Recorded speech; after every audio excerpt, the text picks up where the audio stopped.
Gumagana at epektibo. Ito ang ipinagmamalaki ng Department of Agriculture o DA pagdating sa implementasyon ng iba't ibang mga programang pang-agrikultura, partikular na sa agri-fishery production. Si Eskay Safra magbabalita. Tiniyak ng Department of Agriculture o DA na tuloy-tuloy ang kanilang mga hakbang na ginagawa para mas mapanatiling nasa tuwid na landas ang kanilang ahensya para mapabuti pang lalo ang buong sektor katuwang ng pamahalaan, kung saan pang matagalang solusyon ang kanilang ipinapatupad, hindi lang upang matiyak ang food security sa bansa, kundi para mapabuti rin ng mga magsasaka at mangingisda. Naniniwala ang Department of Agriculture o DA na unti-unti na nilang naibabangon ang sektor ng agrikultura sa bansa sa nakalipas na mga taon. Mula sa pagpapabuti ng kabuhayan ng mga magsasaka at mangingisda hanggang sa modernisasyon ng buong sektor at iba pang mga hakbang. Nagresulta ito ngayong taon ng mataas na produksyon sa iba't ibang produktong pang-agrikultura sa bansa.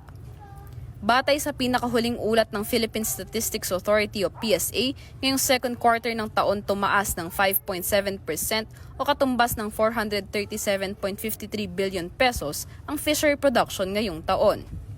Nananatili namang may pinakamalaking kontribusyon sa buong sektor ng agrikultura ang mga pananim na tumaas hanggang 11.3% kung saan lumalabas na 244.90 billion pesos ang katumbas ng mga ito.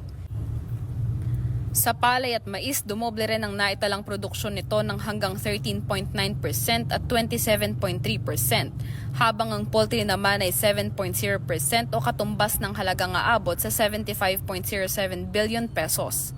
Sa kabilang banda, ang mga livestock output naman ay bumaba sa 5.9% na siyang nagpababa sa produksyon ng mga baboy na umabot sa 7.5%. Pati na rin ang produkto ng mga mangingisda na siya namang bumaba sa 4.2%.